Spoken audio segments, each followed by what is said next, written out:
Video को and तक जरूर देखें। तो चलिए अब जानते हैं आगे की कहानी को एपिसोड नंबर 28 के साथ, जिसका नाम है द डॉन ऑफ ह्यूमैनिटी।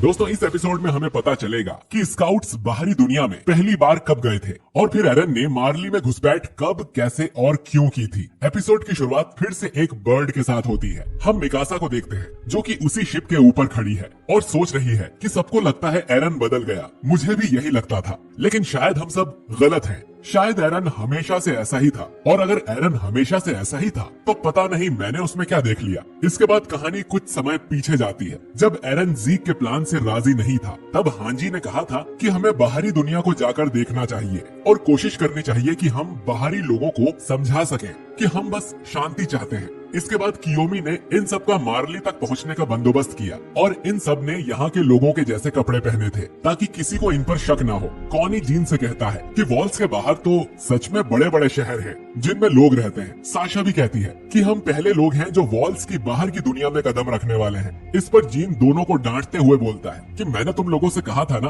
कि इधर वॉल्स की कोई बात मत करना। इसके बाद ये सभी शिप से उतरते हैं और बाहरी दुनिया की टेक्नोलॉजी देख हैरान रह जाते हैं। ओन्याकापॉन यहाँ आकर इनसे कहता है कि मार्ली कॉन्टिनेंट में आप सबका स्वागत है। आपको मार्ली का सबसे बड़ा पोर्ट कैसा लगा? मुझे यकीन नहीं हो रहा है कि तुम सब यहाँ पहुँच गए। इसके बाद इनके पास से एक कार गुजर के जाती है। अब इन लोगों ने पहली बार कार को देखा था तो कॉनी हैरानी से चिल्लाता है कि ये कैसा घोड़ा है। फिर साशा बोलती है कि ये कोई घोड़ा नहीं, जरूर किसी तरह की काऊ है। इसके बाद हांजी बोलती है कि मैंने इसके बारे में सुना था, इसे कार कहते हैं। इसके बाद ये तीनों छोटे बच्चों की तरह उस कार के पीछे भागने लगते हैं। इनकी इस हरकत से जीन को बहुत शर्म आती है और वो आर्मिन से कहता है कि ऐसे दिखाओ जैसे हम इनके साथ नहीं हैं। इधर लिवाई ओन्याकापॉन से कहता है कोई उन्हें जाकर रोको, वरना वो उस कार को गाजर खिलाने की कोशिश करेंगे। ओन्याकापॉन हंसते हुए कहता है कि मजाक मत करो लिवाई, अरे ये तो सच में गाजर खरीद रहे हैं।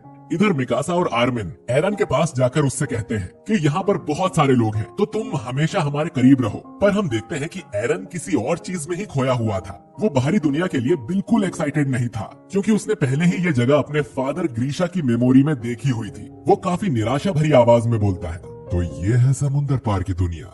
लिवाई इनके पास आकर इन्हें बोलता है कि ग्रुप के साथ रहो, खासकर तुम एरन। इसके बाद साशा एक आइसक्रीम स्टॉल के पास जाकर आइसक्रीम खरीदती है और उसे खाते ही साशा, जीन और कॉनी तीनों पागल हो जाते हैं क्योंकि उन्होंने कभी इतनी ठंडी चीज नहीं खाई थी। लिवाई बोलता है कि मैंने कहा था ज्यादा शोर शराबा मत करना, जिस पर हांजी बोलती है कि इन्हें देखकर कोई नहीं कह सकता कि ये आइलैंड के डेविल्स हैं। इसके बाद एक जोकर लिवाई को छोटा बच्चा समझकर उसे लॉलीपॉप देने की कोशिश करता है। वहीं साशा, जीन और कॉनी पूरे मेले में घूमकर सभी तरह के फूड्स ट्राई कर रहे थे। मिकासा आइसक्रीम ले जाकर एरन को देती है, लेकिन एरन पहले से ही जानता था कि ये क्या है, अपने फादर की मेमोरीज की वजह से। अब एरन कहता है कि कॉन्टिनेंट जोन में रहने वाले एल्डियंस को ये खाना कभी कभी ही नसीब होता है। और दोस्तों, शायद इस सीन के बैकग्राउंड में किसी तरह की इंडियन धुन बज रही थी और ये पहली बार नहीं है जब एओटी में किसी हिंदी गाने की धुन को यूज किया गया हो। खैर, दूसरी तरफ लिवाई एक बच्चे को पकड़ लेता है जो कि साशा का पर्स चुरा के भाग रहा था। लिवाई उससे कहता है कि ये पर्स तुम्हारा नहीं है।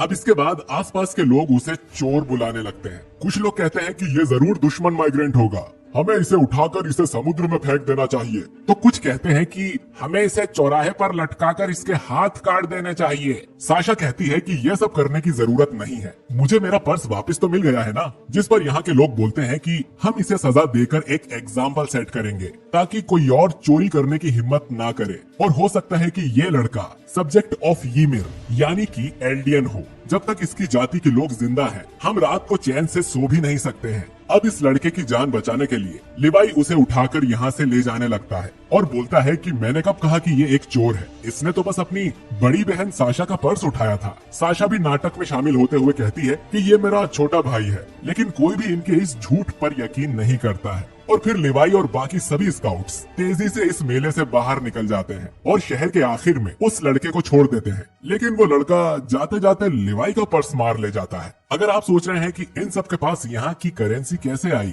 तो हम आपको बता दें कि कियोमी ने इन सब को यहाँ के थोड़े थोड़े पैसे दिए थे। इसके बाद ये सभी कियोमी से मिलने उसके बंगले में जाते हैं, जहाँ कियोमी इन सबको बताती है कि दुनिया भर में ब्लड टेस्ट करके एल्डियंस का पता लगाया जा रहा है। तो अगर कोई एल्डियन कंटेनमेंट जोन से किसी तरह भाग भी जाए तो भी वो पकड़ा जाता है। जब यहाँ एल्डियन एम्पायर का राज था तब सब्जेक्ट ऑफ ईमिर होना एक बहुत गर्व और सम्मान की बात होती थी। लेकिन जब एल्डियन साम्राज्य का खात्मा हुआ तब सभी एल्डियंस को उनके ही देश से बाहर खदेड़ दिया गया और तभी से वॉल के बाहर के एल्डियंस मुश्किल भरी जिंदगी जी रहे हैं। और इसीलिए मुझे नहीं लगता कि कोई भी देश पैराडिस आइलैंड के साथ दोस्ती का रिश्ता बनाना चाहेगा। आर्मिन कहता है कि तो अगर हम जीक के प्लान में उसका साथ नहीं देते तो हमें आइलैंड का भविष्य अपने बच्चों के हाथों में सौंपना होगा, साथ ही हिस्टोरिया को उसी के बच्चों को खिलाना होगा। हांजी कहती है कि ये सब ना हो इसीलिए हम यहाँ आए हैं और सब्जेक्ट ऑफ ईमिर की प्रोटेक्शन के लिए जो ग्रुप बनाया गया था वो कल अपना प्रस्ताव रखने वाला है। हम उनका प्रस्ताव सुनेंगे और अगर हमें वो अच्छे लगे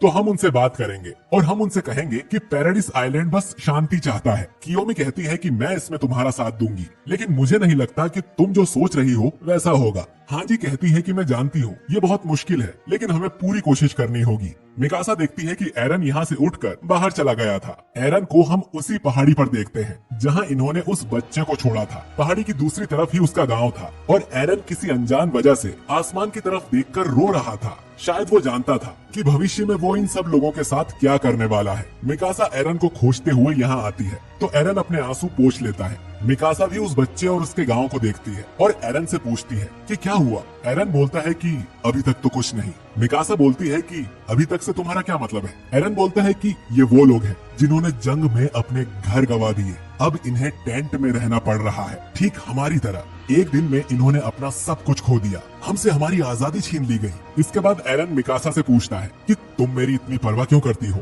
क्या इसीलिए कि जब हम बच्चे थे तब मैंने तुम्हारी जान बचाई थी, या इसीलिए कि मैं फैमिली का हिस्सा हूँ? बताओ मिकासा, मैं तुम्हारे लिए क्या हूँ? अचानक से ये सुन मिकासा चुप हो जाती है। उसे समझ नहीं आता कि वो एरन को अपने दिल की बात कहे या नहीं। वो एरन से इतना ही कहती है कि तुम फैमिली हो इसीलिए। तभी उस लड़के का पिता इन दोनों के लिए चाय लेकर आता है और अपनी भाषा में इन्हें कुछ कहता है। एरन बोलता है कि शायद ये हमें खाने पर बुला रहे हैं। इसके बाद इनके बाकी के दोस्त भी एरन को ढूंढते हुए यहाँ आ जाते हैं और एरन उन सबको भी ज्वाइन करने के लिए बोलता है। उस लड़के की फैमिली सभी स्काउट्स को डिनर और दारू देती है। एरन के बाद बाकी सब भी उस दारू को पीते हैं और उसके नशे में झूमने लगते हैं और कुछ ही देर में यहाँ की सारी बोतल्स खाली कर देते हैं। इसके बाद कॉनी और जीन बाहर जाकर और ज्यादा दारू की बोतल्स लाते हैं। साथ ही वो पूरे गांव के लोगों को भी इनवाइट करते हैं और सभी मिलकर पार्टी शार्टी करने लगते हैं। थोड़ी देर बाद लिवाई, हांजी और ओनियाकापोन जब स्काउट्स को खोजते हुए आते हैं तो वो सभी टल्ली होकर सो रहे थे और साशा उल्टी कर रही थी। अगले दिन सभी स्काउट्स उस जगह जाते हैं जहां सब्जेक्ट ऑफ ईमिर प्रोटेक्शन ग्रुप अपना प्रस्ताव रखने वाला था। इस ग्रुप का स्पीकर बोलता है कि हम चाहते हैं कि दुनिया भर के एल्डियंस को रहने के लिए घर और बाकी जरूरत का सामान दिया जाए। वो लोग डेविल नहीं है और ना ही वो एल्डियन एम्पायर की विचारधारा को सपोर्ट करते हैं। हमारी नफरत के हकदार सिर्फ वही एल्डियंस हैं जो 100 साल पहले पैराडिस आइलैंड पर भाग गए थे। आइलैंड पर रहने वाले डेविल्स ही हमारे असली दुश्मन हैं। ये स्पीच सुन हांजी समझ जाती है कि उनसे दोस्ती करने के लिए कभी कोई देश राजी नहीं होगा। मिकासा देखती है कि ये स्पीच सुनते ही एरन यहाँ से बाहर निकल जाता है। उस दिन के बाद एरन इन सब से अलग हो गया। इसके बाद एरन फोर्ट स्लेवा में चल रही उसी लड़ाई में चला गया। वहाँ उसने एल्डियन सिपाही के कपड़े पहनकर अपने हाथों से अपनी एक टांग काट ली और फिर एक बुलेट अपनी आंख में घुसाकर अपनी आंख भी फोड़ ली। मार्ली वालों ने उसे एक घायल सिपाही समझा और उसे मार्ली ले आए। तो दोस्तों अब आपको समझ आ गया होगा कि एरन घायल सिपाही बनकर मार्ली और कंटेनमेंट जोन में कैसे पहुंचा था। इसके बाद फोल्को की मदद से एरन ने अपने दोस्तों को लेटर भेजे। कुछ दिन बाद आए उसके लेटर से सबको पता चला कि उसे जीक पर भरोसा है और वो उसके प्लान के हिसाब से चलना चाहता है। और दोस्तों इसके बाद मिकासा ने एरन को सीधा उस दिन देखा था जब एरन ने विली टाइबर को मार डाला था। मिकासा सोचती है कि जब हमने एरन को दोबारा देखा तब बहुत देर हो चुकी थी। मैं सोचती हूँ कि क्या हमारे पास और कोई तरीका था? शायद सब कुछ शुरू से ही तय था। अगर उस दिन मैंने एरन को अपने दिल की बात बता दी होती तो क्या चीजें बेहतर हो सकती थी। मिड इन्फो कार्ड में हमें बाहरी दुनिया के बारे में बताया जाता है। वॉल्स के बाहर समुद्र है और उस विशाल नीले समुद्र के पार है मार्ली महाद्वीप, जिसके अंदर कई सारे शहर हैं जिनमें भांति भांति के लोग रहते हैं, ठीक जैसे आइलैंड में रहते हैं। लेकिन बाहरी दुनिया में एल्डियंस के साथ बहुत बुरा बर्ताव किया जाता है। दोस्तों इसके बाद हमें एरन का वॉइस ओवर सुनने को मिलता है जो कहता है कि ये सब कब शुरू हुआ, उस दिन या उससे भी पहले, कोई फर्क नहीं पड़ता। जो कुछ भी हुआ है वो मेरी मर्जी से हुआ है। इसके बाद जो कुछ भी होगा वो मेरी मर्जी से ही होगा। इसके बाद हम वो सीन देखते हैं जब येलेना ने एरन के साथ सीक्रेट मीटिंग कर उसे ज़ीक का यूथेनाइजेशन वाला प्लान बताया था और एरन का भरोसा जीतने के लिए येलेना ने उसे ये भी बता दिया था कि मार्ली शिप में लाई गई सभी वाइन में ज़ीक का स्पाइनल फ्लूइड मिला हुआ है। इसके बाद एरन फ्लॉच के साथ सीक्रेट मीटिंग करता है और उसे ये सब बता देता है, क्योंकि एरन जानता था कि इस समय फ्लॉच ही एक ऐसा शख्स है जो आंख बंद करके एरन की हर बात मानेगा। एरन फ्लॉच से कहता है कि मैं ज़ीक के प्लान में उसका साथ देने का नाटक करूंगा और तुम भी यही करोगे। फ्लॉच पूछता है कि और फिर उसके बाद क्या? एरन बोलता है कि उसके बाद मैं पूरी दुनिया को तबाह कर दूंगा, एक एक दुश्मन का नामो निशान मिटा दूंगा। इसके बाद एरन हिस्टोरिया से मिलने जाता है और उसे भी सब कुछ बता देता है कि मिलिट्री ज़ीक के दूसरे प्लान पर चलना चाहती है, जिसका मतलब है कि तुम्हें टाइटन बनकर ज़ीक को खाना होगा और फिर 13 साल बाद तुम्हारे बच्चे टाइटन बनकर तुम्हें खा जाएंगे। हिस्टोरिया कहती है कि मैं जानती हूँ और अगर आइलैंड को बचाने का यही एक तरीका है तो मैं ये करूंगी, और उस दिन जब तुमने मुझे बचाया था और सबने मेरे लिए आवाज उठाई थी वही मेरे लिए काफी है। एरन बोलता है कि लेकिन मेरे लिए नहीं, इसीलिए मैं पूरी दुनिया को ही तबाह कर दूंगा। हिस्टोरिया कहती है कि ये गलत रास्ता है, बाहरी दुनिया में मासूम लोग भी रहते हैं और उनमें से तो कई लोगों को ये पता भी नहीं चलेगा कि उन्हें मारा क्यों जा रहा है, ठीक तुम्हारी मदर की तरह। एरन कहता है कि मैं जानता हूँ और इस नफरत की आग को बुझाने का यही एक तरीका है जो कि बदले की भावना से जल रही है। मैं उस पूरे इतिहास को ही मिटा दूंगा जिसमें एल्डियंस के लिए नफरत भरी हुई है। मैं किसी और बच्चे को अपने पेरेंट्स को खाने नहीं दूंगा।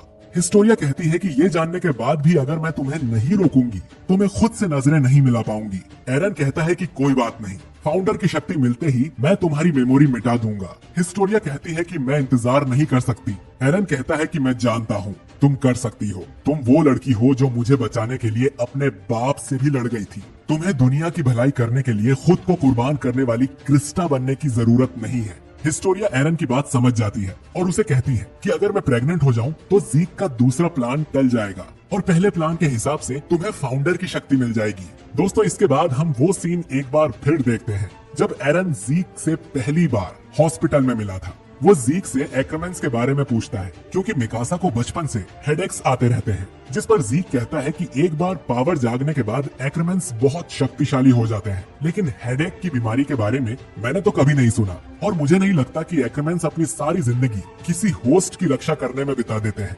मुझे लगता है एरन की मिकासा तुम्हें बहुत ज्यादा पसंद करती है, इसीलिए अपनी जान पर खेलकर तुम्हें बचाती रहती है, इसीलिए नहीं कि वो एक एक्रोमैन है। तो दोस्तों, इसका मतलब है कि उस दिन एरन ने मिकासा से झूठ बोला था कि वो उसकी गुलाम है और वो उससे नफरत करता है। ये सब उसने अपने दोस्तों को खुद से दूर करने के लिए कहा था और वो पहले से जानता है कि मिकासा एरन को पसंद करती है। ज़ीक पूछता है कि एरन, अब तुम मिकासा से क्या कहोगे?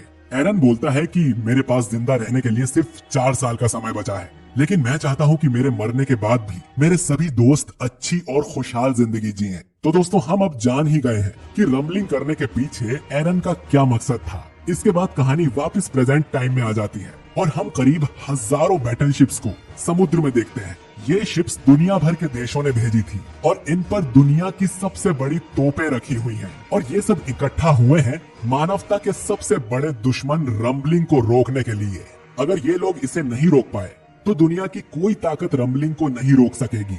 हम दूर समुद्र में निकल रही भाप को देखते हैं और सभी वॉल टाइटन्स समुद्र के नीचे तेजी से तैरते हुए आ रहे थे। कमांडर सभी शिप्स को अटैक करने का ऑर्डर देता है और सभी शिप्स अपनी तोप फायर करती हैं, जो कि समुद्र में तैर रहे वॉल टाइटन्स में जाकर लगते हैं और इस अटैक से 3-4 टाइटन्स के टुकड़े भी हो जाते हैं। लेकिन लाखों वॉल टाइटन्स को रोकने के लिए ये काफी नहीं था। ये लोग लगातार अटैक करना जारी रखते हैं, लेकिन टाइटन आर्मी को कुछ नहीं होता और वो टाइटन्स शिप के नीचे से निकलकर जाने लगते हैं। उनसे निकल रही भाप इतनी ज्यादा गर्म थी कि शिप पर खड़े सारे इंसान जलकर राख हो जाते हैं और सारी शिप्स भी ब्लास्ट हो जाती है। पोर्ट पर खड़े मार्लियन सोल्जर्स ये तबाही देख रहे थे और पलक झपकते ही वॉल टाइटन्स समुद्र से निकलकर शहरों की तरफ बढ़ने लगते हैं।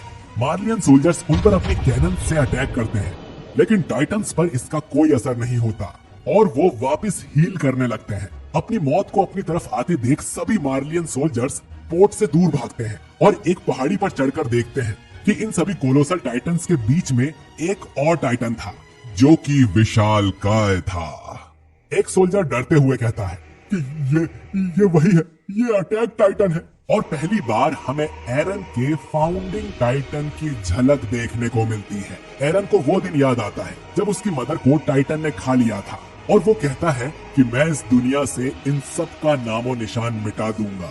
इसके बाद हम देखते हैं कि वॉल टाइटन्स शहर में घुसने लगते हैं। उनके रास्ते में आई हर चीज कुचली जाती है और पीछे सिर्फ राख रह जाती है।